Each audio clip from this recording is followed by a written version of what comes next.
Hello everybody, सभी साथियों को राम राम, नमस्ते, हाय, हेलो। कैसे हैं आप सभी? उम्मीद करता हूं आप सभी ठीक ठाक होंगे, तंदुरुस्त होंगे और आप अपने परिवार के साथ सेफ होंगे। दोस्तों, एचएसएससी सीईटी के फॉर्म भरे जा रहे हैं और सीईटी की भर्तियों में सोशियो इकोनॉमिक क्राइटेरिया का नया सिस्टम आपको पता ही होगा कि परिवार की भाषा क्या है, परिवार की परिभाषा क्या है। भाई नौकरी में हो, बहन नौकरी में हो, माता पिता जॉब में हो, नहीं हो, तो कैसे क्या चीज काउंट करने वाली है, इसके बारे में मैंने पहले वीडियो बनाई थी जब नोटिफिकेशन आता 30 दिसंबर को। उसके बाद भी अब भी बच्चों के कमेंट आते रहते हैं कि सर मेरा भाई नौकरी पे, हमारी इनकम इतनी है, तो नौकरी काउंट करी जाएगी या नहीं करी जाएगी।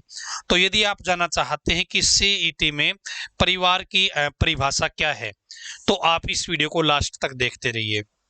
और दोस्तों, हो सकता है आपने पहले फॉर्म भर दिया हो और अब परिवार की परिभाषा के अनुसार आपको आपके फॉर्म में गलती लग रही हो, तो दोस्तों बता देता हूं कि आप अपने फॉर्म में एडिट कर सकते हो, चेंज कर सकते हो, अब भी कोई दिक्कत नहीं है, ठीक है ना। और अभी भी सीईटी के फॉर्म भरे जा रहे हैं भाई। और दोस्तों, सीईटी आपका यदि सारी चीजें सही रहती है तो मार्च या अप्रैल में संभावित आपका अप्रैल मई में संभावित है आपका एग्जाम हो जाए। और आपको लगता है कि केटीडीटी ऐप पे आप तैयारी कर सकते हैं। यहाँ पे जो दोस्तों जो टीम है, या तो गवर्नमेंट जॉब सिलेक्टेड है, या फुल एक्सपीरियंस्ड है, या बार बार जिन्होंने एग्जाम दिए हैं वो टीचर मेरे साथ जुड़े हुए हैं, तो आप इस कोर्स को ज्वाइन कर सकते हैं यदि आपकी इच्छा हो तो केटीडीटी ऐप पे, ठीक है जी। तो अब चलते हैं भाई नोटिफिकेशन के ऊपर। तो ये जो नोटिफिकेशन है भाई 30 दिसंबर को आया था, 30 दिसंबर को, ठीक है। गैजेट नोटिफिकेशन है ये, और कुछ मॉडिफिकेशन करके इसको बताया गया था, कुछ मॉडिफिकेशन करके। तो यहाँ पे बता देता हूं, एक तो 95+5 का सिस्टम है भाई, ठीक है। 95+5 का 95% तो नंबर है, 5 जो नंबर है वो जो सोशियो इकोनॉमिक क्राइटेरिया के है उसके हैं, ठीक है। 95 नंबर का एग्जाम होगा, 5 नंबर आपके सोशियो इकोनॉमिक क्राइटेरिया के हैं। पहले एचएसएससी की भर्तियों में दोस्तों 90+10 का सिस्टम होता था और पुलिस की भर्ती में 80+20 का सिस्टम होता था। अब वो नहीं है, अब 95+5 का सिस्टम आपका रहेगा। क्लियर है यहां तक? दोस्तों, परिवार में नौकरी हो या ना हो, इसका जो सिस्टम पहले क्या था, आपकी बेशक कितनी भी इनकम हो, कोई भी लिमिट नहीं थी, नो लिमिट थी भाई इनकम की। अब यदि परिवार में नौकरी नहीं है, इसका आपको बेनिफिट लेना है, तो आपकी जो फैमिली आईडी है ना, उसके अंदर दोस्तों 1,80,000 1,80,000 से ज्यादा इनकम नहीं होनी चाहिए यदि आपको उस पॉइंट का बेनिफिट उठाना है। तो यदि आपकी इनकम 2 लाख या 3 लाख या 5 लाख होती है आपके फैमिली आईडी में, और आपके घर में जॉब नहीं है, तो आप नो जॉब के नंबर नहीं ले सकते। इन्होंने सीईटी में ये चीज डाल दी है दोस्तों, ठीक है। अब परिवार की परिभाषा देख लेते हैं भाई।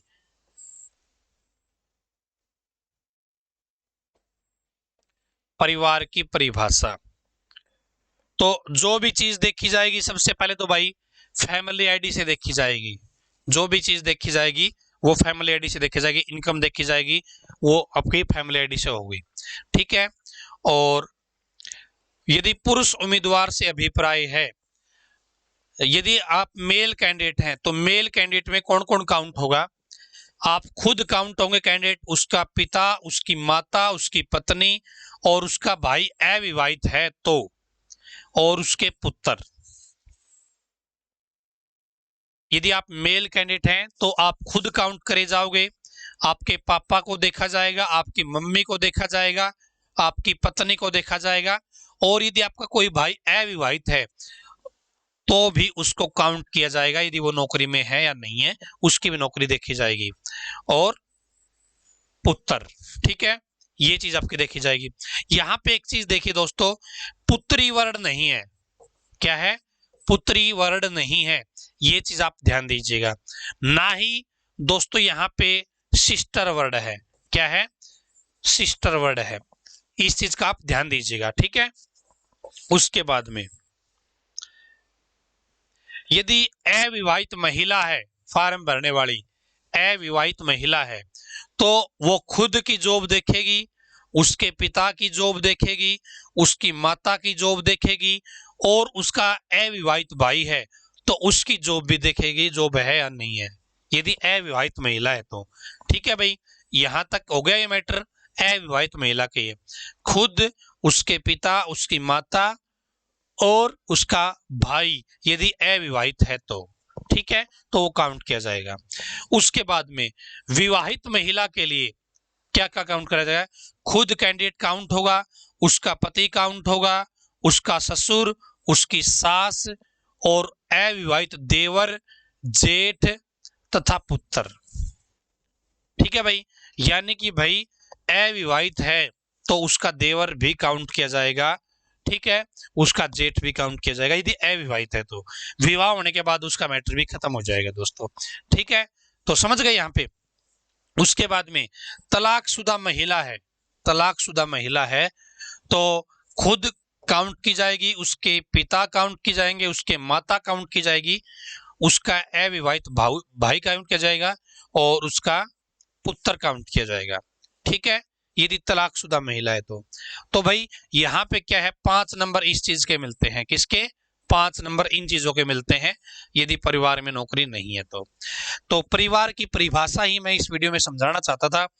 इसके अलावा भाई यदि आवेदक ऐसा कैंडिडेट है जो पहला या दूसरा बच्चा है, या तो उसके पापा जब गुजरे, उसके पापा की उम्र 42 साल से कम थी, या जब उसके पापा गुजरे तो खुद कैंडिडेट की उम्र 15 साल से कम थी, तो उसको 5 नंबर दिए जाते हैं। ठीक है, यदि आप तपरीवास जाति से संबंध रखते हैं या विमुक्त जाति से संबंध रखते हैं तो आपको 5 नंबर मिलते हैं दोस्तों। लेकिन आप या तो मतलब बीसी में भी कभी काउंट ना हुए हो और एससी में भी कभी काउंट ना हुए हो, आपकी कैटेगरी ना कभी एससी की रही हो ना कभी बीसी की रही हो, तो आपको नंबर दिए जाते हैं। और आपके पास एक्सपीरियंस के नंबर है तो आपको एक्सपीरियंस के नंबर भी दिए जाते हैं, 1 साल का आधा नंबर दिया जाता है और मैक्सिमम आप 4 नंबर ले सकते हो। ठीक है जी, तो ये है भाई परिवार की परिभाषा, पूरा सिस्टम। ठीक है, तो बहुत सारे साथियों के कमेंट आ रहे थे इसके ऊपर, सोचा मैं वीडियो के माध्यम से ही आपको बता देता हूं। तो मेरे हिसाब से सारी चीजें क्लियर हो गई होंगी आपकी। फिर भी कोई डाउट है, अब भी कोई डाउट है ना, तो आप टेलीग्राम ग्रुप में जुड़ के वहां पे पूछ सकते हैं, आप नीचे कमेंट करके पूछ सकते हैं। ठीक है, और भाई सीईटी की तैयारी करना चाहते हैं जबरदस्त टीम के साथ तो आप ज्वाइन कर सकते हैं हमारा सीईटी बैच, जो कि केटीडीटी ऑनलाइन एजुकेशन ऐप पे है। अभी इसको चलते हुए 8-9 दिन हुए हैं, तो अभी शुरुआत है इस बैच की, तो आप ज्वाइन कर लीजिएगा। आज की वीडियो में इतना ही, धन्यवाद। भगवान करे आप सभी का समय शुभ रहे।